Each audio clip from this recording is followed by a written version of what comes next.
ये आकाशवाणी है। कोविड-19 विशेष कार्यक्रम के अंतर्गत प्रस्तुत है कोरोना वायरस संक्रमण की वर्तमान स्थिति पर चर्चा, जिसे प्रस्तुत कर रहे हैं आकाशवाणी संवाददाता सिद्धार्थ सिंह। इस कार्यक्रम में आमंत्रित स्वास्थ्य विशेषज्ञ हैं डॉक्टर रूपाली मलिक।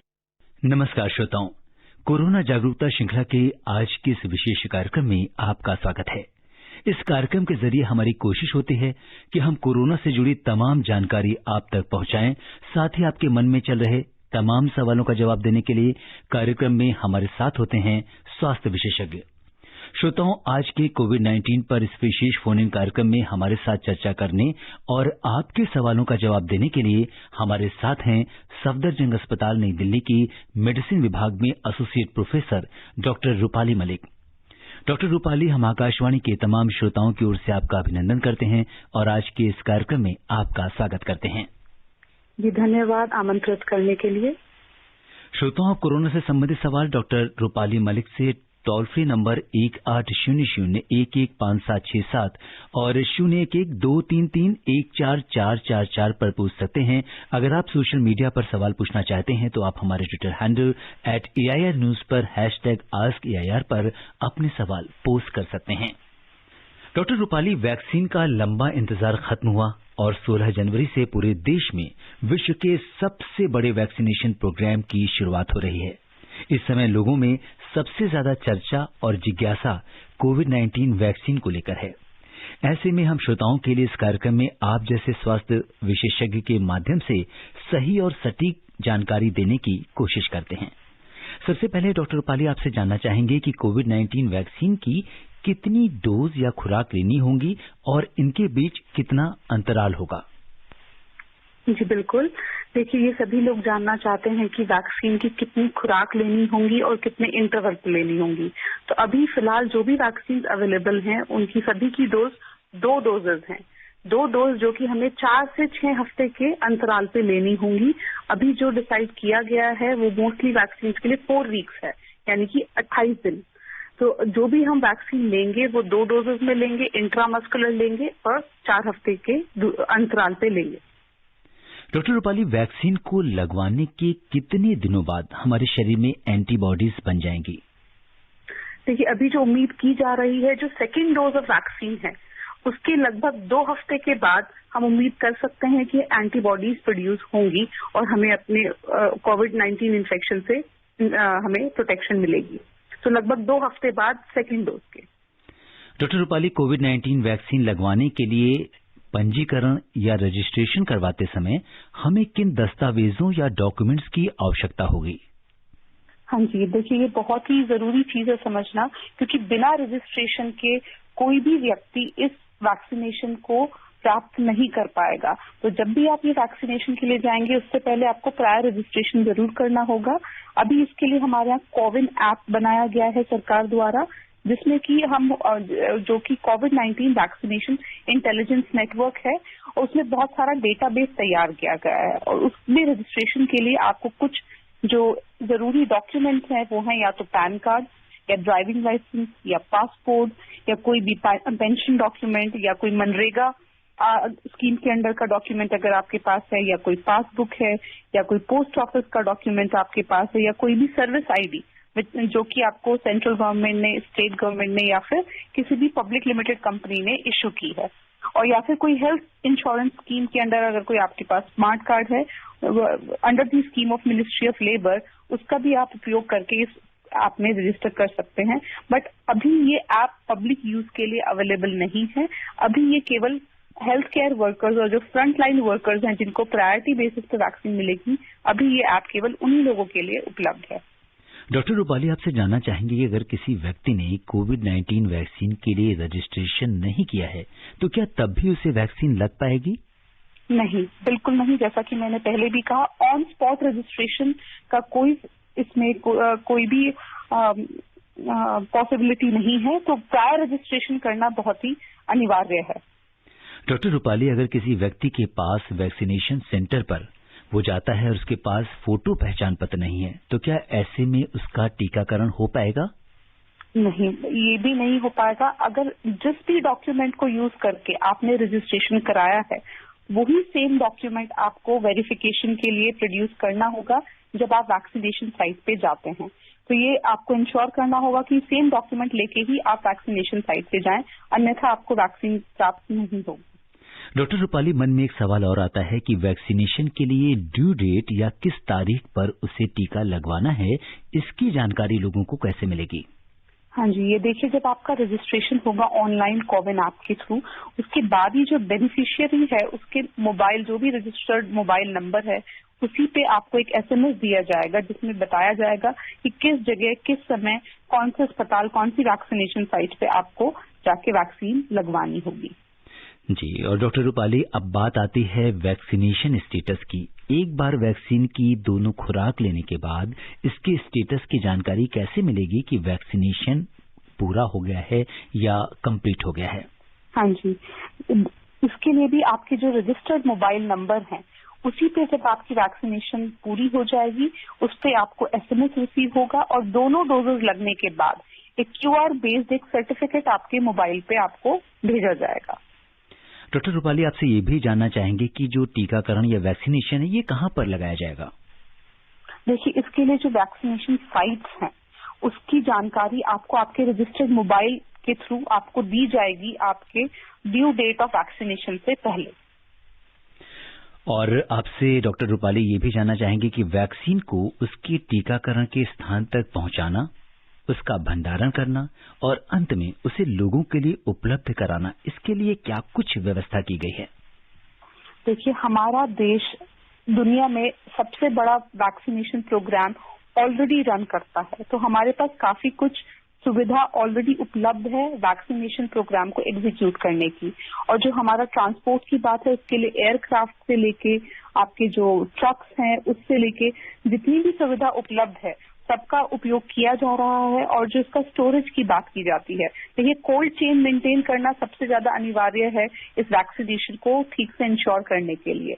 उसके लिए भी हर लेवल पे अलग अलग तरह के तो कोल्ड स्टोरेज होते हैं, जैसे कि अगर आप देखें रीजनल लेवल्स पे हमारे पास वॉक इन रेफ्रिजरेटर्स होते हैं, जो डिस्ट्रिक्ट लेवल पे हमारे पास डीप फ्रीजर्स होते हैं, और जो लास्ट लेवल होते हैं वैक्सीनेशन के, वहां पे आइस लाइन रेफ्रिजरेटर्स होते हैं। तो ये सेटअप हमारे पास ऑलरेडी उपलब्ध है।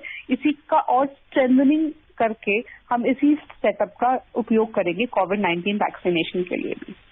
डॉक्टर रूपाली, आपसे जानना चाहेंगे कि अगर कोई व्यक्ति गंभीर बीमारियां जैसे कैंसर है, मधुमेह यानी डायबिटीज, हाइपरटेंशन यानी उच्च रक्तचाप जैसी बीमारियों से पीड़ित है और इसके लिए वो दूसरी दवाएं ले रहा है, तो क्या ऐसे लोगों को वैक्सीन लगवानी चाहिए?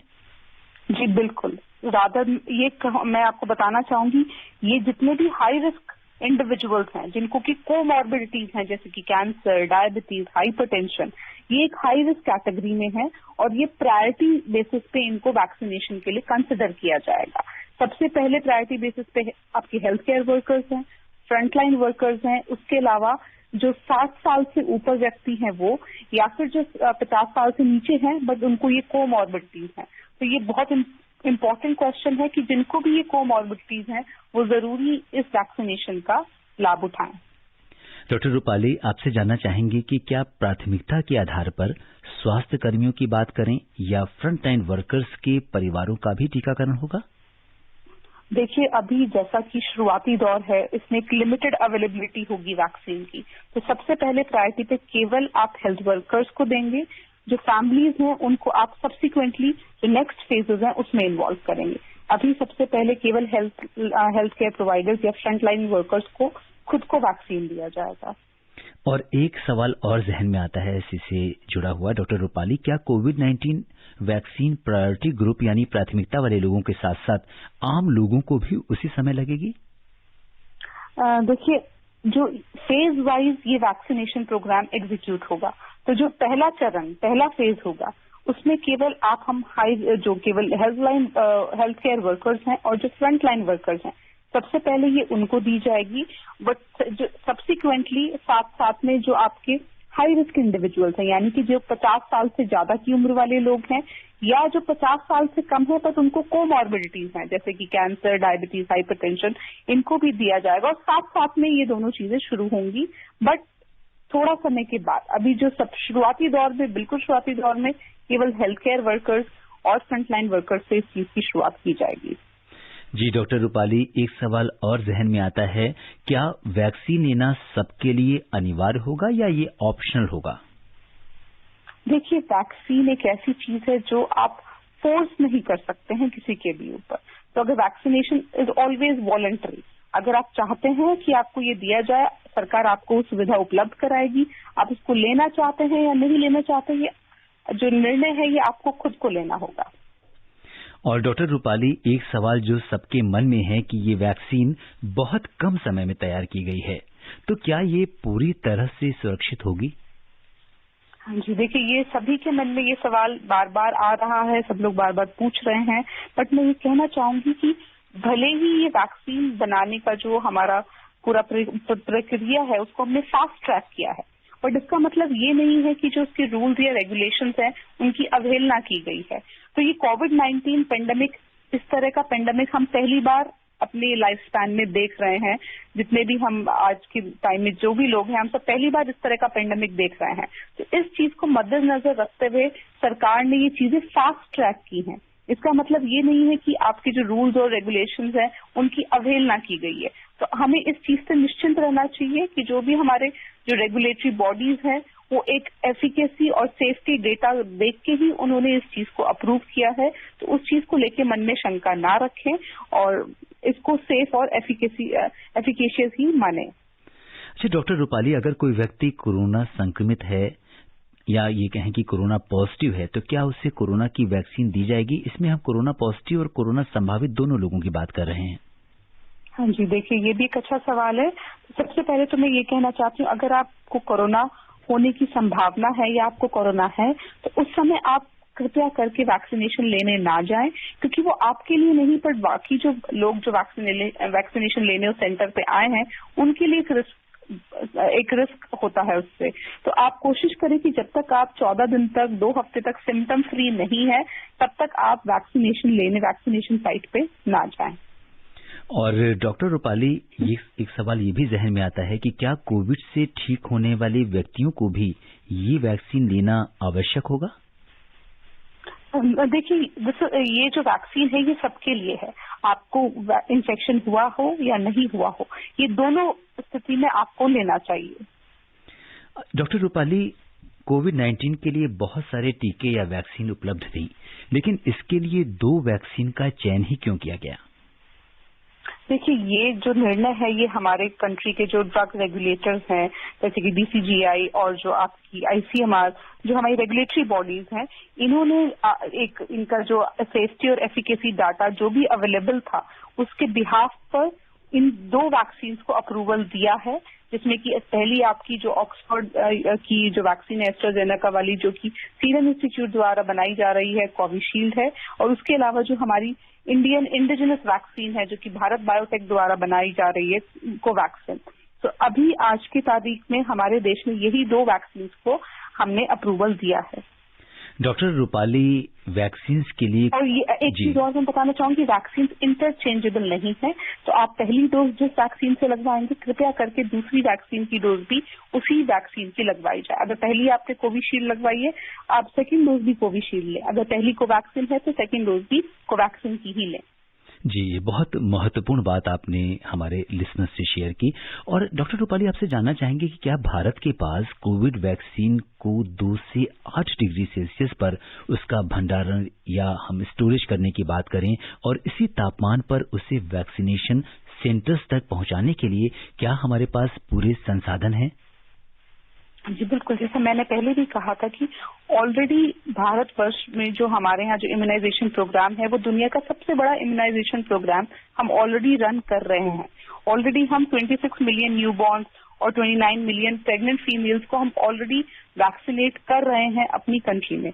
तो हमारे पास ऑलरेडी बड़ा अच्छा वैक्सीनेशन एक सेटअप है और उसी को हम और स्ट्रेंथन करके, गियर अप करके इस कोविड-19 वैक्सीनेशन के लिए यूज करेंगे। जैसे मैंने पहले भी बताया, हर लेवल पे, रीजनल लेवल, डिस्ट्रिक्ट लेवल और जो आपका लास्ट जो पेरिफेरल लेवल्स होते हैं, उस पर अलग अलग तरीके की स्टोरेज डिवाइसेस होती हैं कोल्ड चेन मेंटेन करने के लिए, जैसे कि वॉक-इन रेफ्रिजरेटर्स, डीप रेफ्रिजरेटर्स और ice line refrigerators.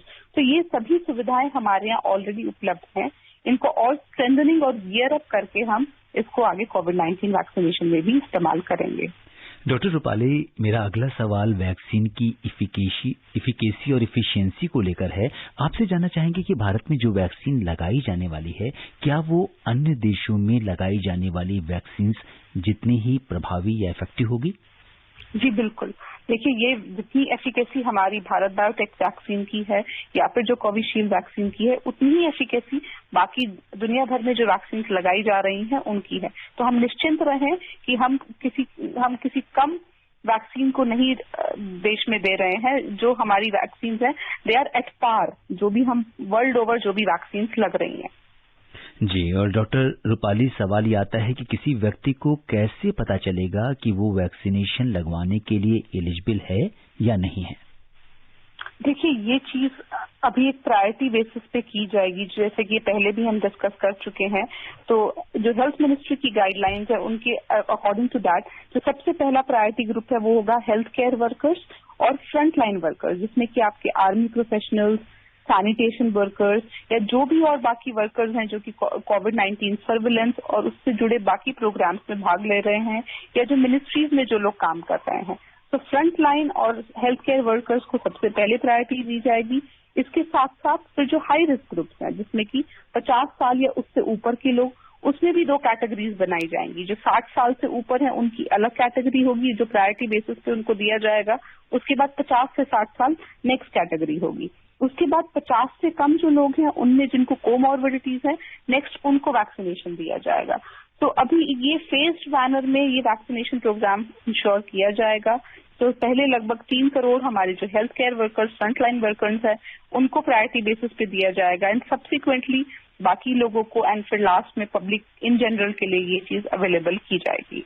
Doctor Rupali, क्या वैक्सीन लगवाने के पंजीकरण या रजिस्ट्रेशन करते समय फोटो पहचान पत्र आवश्यक है? जी बिल्कुल है और वही फोटो आईडी आपको वैक्सीनेशन के टाइम पे भी सेंटर पे दिखाना अनिवार्य होगा। अब एक सवाल और जहन में आता है डॉक्टर रूपाली, आपसे जानना चाहेंगे कि टीकाकरण केंद्रों पर किस तरह की हमें सावधानी रखनी होगी? देखिए, ये भी बहुत ही इम्पोर्टेंट चीज है जो हमें समझनी होगी। देखिए, जो वैक्सीनेशन साइट है उनकी बहुत अच्छे से तैयारी की जा रही है। बहुत स्ट्रिक्ट गाइडलाइंस और रिकमेंडेशन बनाई गई हैं सरकार द्वारा कि हर वैक्सीनेशन साइट पे हमें ये चीजें फॉलो करनी है।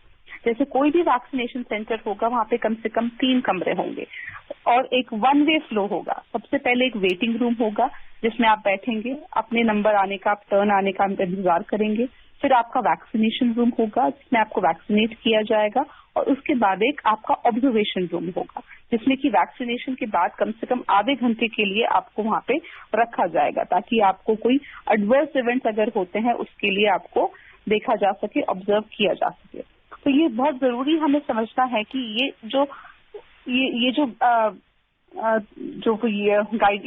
गाइडलाइंस जो है ये बहुत स्ट्रिक्टली हर सेंटर पे सिमिलर मैनर में फॉलो की जाएंगी। इसके अलावा जो भी आपके जो नियरेस्ट हेल्थ फैसिलिटीज हैं, अगर आपको वैक्सीनेशन के बाद कभी भी कोई डिस्कम्फर्ट महसूस होता है तो आसपास जो भी स्वास्थ्य केंद्र है या जो भी हेल्थ फैसिलिटी अवेलेबल है आप उसमें इमीडिएटली जाके इन्फॉर्म करें, क्योंकि जो एडवर्स इवेंट्स है मोस्टली ये हाफ एन आवर के अंदर ऑब्जर्व हो जाते हैं, पर इसके 24 घंटे तक आपको दर्द होना, कुछ बुखार जैसा लगना, उल्टी होना या सिर में दर्द होना, इस तरह की चीजें आपको नेक्स्ट 24 आवर्स में महसूस हो सकती हैं। और उसके बाद कभी कभी कुछ लोगों में कुछ डिलेड कॉम्प्लिकेशंस भी होते हैं, एडवर्स इवेंट्स भी होता है। तो इसके लिए आपको जैसा भी लगे आप इमीडिएटली आपको हेल्थ फैसिलिटी में रिपोर्ट करना है।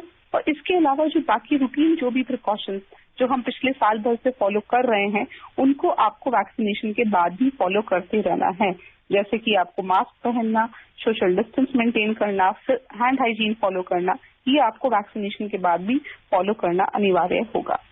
डॉक्टर रूपाली, आपसे जानना चाहेंगे कि जैसा कि आमतौर पर जब भी हम कोई वैक्सीन लगवाते हैं तो उसके कुछ साइड इफेक्ट्स भी होते हैं। कोविड-19 वैक्सीन के क्या कुछ साइड इफेक्ट्स हो सकते हैं? जी बिल्कुल, देखिए कोविड-19 वैक्सीन बाकी वैक्सीन जितनी ही सेफ है और उन्हीं की तरह जो रूटीन आपके हमारे जो कॉमन साइड इफेक्ट्स देखे जाते हैं किसी भी इंजेक्टेबल वैक्सीन में वो इसमें भी देख सकते हैं, जैसे कि इंजेक्शन साइट पे दर्द होना, पेन एट इंजेक्शन साइट। तो ये एक बहुत कॉमन साइड इफेक्ट है जो कि 50% से ज्यादा लोगों में भी देखा जा सकता है, ठीक है, दर्द होना या फिर हल्का बुखार आना या फिर कुछ उल्टी होना या फिर कुछ आपको सिर में दर्द होना 24 घंटे के अंदर, तो ये कुछ कॉमन जो साइड इफेक्ट्स हैं जो किसी भी वैक्सीन के साथ देखे जाते हैं वो आप कोविड-19 वैक्सीन के साथ भी महसूस कर सकते हैं। डॉक्टर रूपाली, एक सवाल और है कि जब ये वैक्सीन लगाई जाएगी तो ये इंट्रामस्कुलर लगाई जाएगी या इंट्रावेनस होगी? इंट्रामस्कुलर। जी, इंट्रामस्कुलर वैक्सीन लगाई जाएगी। और इस बीच हमारे बहुत सारे श्रोता हैं जो आपसे सवाल करना चाहते हैं, और श्रोताओं को बता दें कि हमारी टेलीफोन लाइन खुली हुई है। हमारा टोल फ्री नंबर है 1800-115767 पर आप डॉक्टर रूपाली मलिक से सवाल कर सकते हैं। और हमारे पहले कॉलर बड़ौद से महेश शर्मा जी जुड़ गए हैं। महेश शर्मा जी नमस्कार, कार्यक्रम में आपका स्वागत है। नमस्कार जी। जी महेश जी, मेरे छोटे 2 सवाल है जी। जी, मैं मालूम करना चाह रहा हूँ, जिस आदमी को एलर्जी है जी, क्या के लिए टीका कामयाब रहेगा? जी। और दूसरा सवाल है जी, आधार को मोबाइल नंबर से कैसे कहाँ पर कनेक्ट होगा, इसके लिए बताइए। जी डॉक्टर रूपाली, अगर किसी व्यक्ति को एलर्जी है तो क्या वो टीका लगवा सकता है? जी बिल्कुल, देखिए बहुत ही इम्पोर्टेंट क्वेश्चन है ये, क्योंकि ये कंसर्न सबके मन में है कि जो एलर्जी अगर जिस व्यक्ति को है तो उसको वैक्सीन से एलर्जी होने के चांसेस होते हैं। तो सबसे पहले जब भी आप वैक्सीन रिसीव करने जाते हैं, आप जो आपके वैक्सीनेटर जो हैं, जो डॉक्टर हैं, उनको जरूर बताएं कि आपको किस तरह की एलर्जी है। देखिए, अगर आपको छोटी मोटी किसी दवाई से एलर्जी है उसका मतलब नहीं है कि आपको वैक्सीन से भी एलर्जी होगी। ठीक है, तो आप जिस तरह की एलर्जी आपको है वो आपको अपने वैक्सीनेटर को बताना जरूरी है। अगर आपको पहले किसी वैक्सीन से एलर्जी हुई है तो ज्यादा खतरा या रिस्क होता है कि आपको वैक्सीन से एलर्जी हो सकती है। बट अगर आपको किसी दवाई से एलर्जी है या कुछ है तो उसमें जरूरी नहीं है कि आपको वैक्सीन से भी एलर्जी हो। अगर अंडे से या आपको मीट से कुछ इस तरह की चीजों से एलर्जी है तो भी आपको थोड़ी सावधानी बरतनी होगी और अपने वैक्सीनेटर को इसके बारे में इन्फॉर्म जरूर करना होगा। और डॉक्टर रूपाली, इनका दूसरा सवाल ये था कि आधार से मोबाइल को कैसे लिंक करें, क्योंकि जब हम कोविन ऐप के लिए जाते हैं तो या आपको कोई भी इंफॉर्मेशन मिलती है जो आदमी वैक्सीन लगवाना चाहता है तो वो उसके मोबाइल फोन पर अपडेट्स आते हैं, तो ये जानना चाहते हैं कि कैसे उसे लिंक कर सकते हैं। ये आप आधार में अपडेट करा सकते हैं, मोबाइल नंबर आपका आधार में अपडेट कराया जा सकता है। इसके लिए आप अपने निजी जो भी आपकी जो संस्था है जहाँ पे कि आधार अपडेट हो सकता है उसमें कृपया जाके आप अपना मोबाइल नंबर भी अपडेट करा लें, क्योंकि आधार में अब मोबाइल नंबर अपडेट कराने की सुविधा है। तो अगर आपका आधार में मोबाइल नंबर अपडेटेड होगा तो उससे आप बाकी चीज भी आप उससे लिंक कर सकते हैं। जी हाँ, और ये आप अपने पास के आधार केंद्र पर जा सकते हैं या आप वेबसाइट पर भी जा सकते हैं। और इस बीच हमारे साथ दिल्ली से रोहिणी से सुरेंद्र जी कार्यक्रम में जुड़ गए हैं। सुरेंद्र जी नमस्कार, स्वागत है आपका कार्यक्रम में। नमस्कार सिद्धांत सर। जी नमस्कार। डॉक्टर साहिबा जी नमस्कार। हाँ जी नमस्ते। मैं सुरेंद्र सिंह रावत हूँ, सेक्टर 16 रोहिणी दिल्ली से। जी सुरेंद्र जी, क्या जानना चाहते हैं आप? हाँ सर जी, मैं ये जानना चाहता हूँ कि ये जो कोविड-19 का लगने जा रहा है, कोविड-19 का टीकाकरण होने जा रहा है, इसमें हम अपने आप को कैसे पंजीकरण या रजिस्ट्रेशन किस प्रकार से करवाया जाए, ये क्या प्रक्रिया है, हम कैसे इसको अपने आप को पंजीकृत करवाएं टीकाकरण करने के लिए? जी डॉक्टर रूपाली, जैसा कि हमने आपसे पहले भी ये सवाल किया था, एक बार आप दोहरा दीजिए कि किस तरीके से पंजीकरण या रजिस्ट्रेशन प्रोसेस क्या है? जी बिल्कुल, देखिए जैसे कि मैंने पहले भी बताया, ये पंजीकरण जो है कोविन ऐप के द्वारा किया जाएगा, बट अभी फिलहाल जो है ये कोविन ऐप पब्लिक यूज के लिए अवेलेबल नहीं है। इसमें केवल प्रायोरिटी बेसिस पे जो हेल्थ केयर वर्कर्स हैं, जो फ्रंटलाइन वर्कर्स हैं, अभी केवल उनका ही पंजीकरण किया जा रहा है। तो जनरल पब्लिक को अभी कुछ समय इंतजार करना होगा अपना नंबर आने के लिए। और डॉक्टर रूपाली, अगर हम देखें तो सोशल मीडिया और दूसरे अलग अलग प्लेटफॉर्म्स पे वैक्सीन को लेकर बहुत सी भ्रामक खबरें आ रही हैं। लोग इसके, क्योंकि हम कहते हैं जब कोई अच्छा काम होता है तो उसके साथ कई लोग उसका दुष्प्रचार भी करना शुरू कर देते हैं। तो ऐसे में लोगों को किस तरह से जो इसके बारे में जानकारी है, वो जो सोर्स है उसे किस तरीके से ढूंढना चाहिए या कहाँ से जानकारी लेनी चाहिए?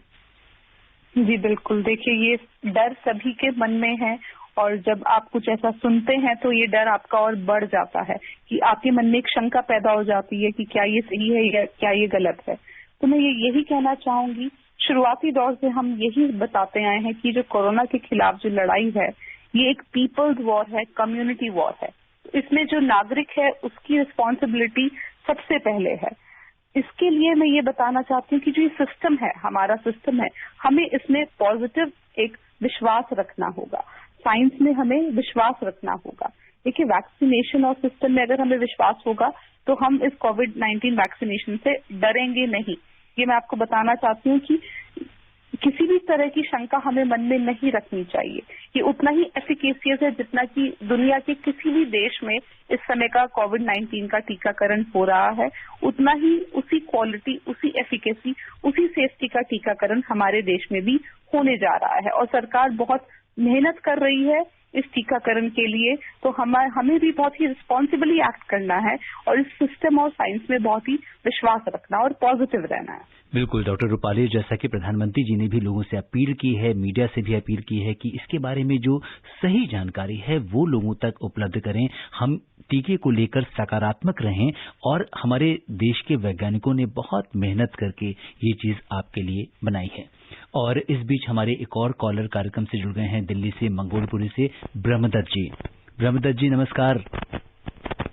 सर जी नमस्कार जी, स्वागत है आपका। नमस्कार, दिल्ली से बोल रहा हूँ मैम।